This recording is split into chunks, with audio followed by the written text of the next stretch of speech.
শিবরাত্রিটা এভাবেই পালন করলাম। ঘরে শিব ঠাকুরের পুজো দিয়ে আমরা বেরিয়ে গেছিলাম একটুখানি ঘোরাঘুরি করতে।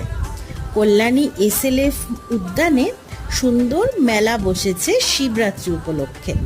ছোট্ট মেলা, খুব বেশি বড় নয়, হয়তো পরের বছর এর থেকেও বড় হতে পারে। অনুষ্ঠানও হচ্ছিল সুন্দর, ওখানে একটা গ্রুপ এসছিল গান গাওয়ার জন্য, আমরা সেটা দেখে আসতে পারিনি।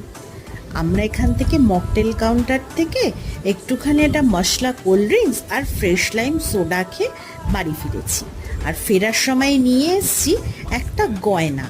এই দেখো, গয়নার দোকান, খেলনার দোকান, খাবারের দোকান, অনেক কিছু বসেছিল। তোমরাও গিয়ে ঘুরে আসতে পারো।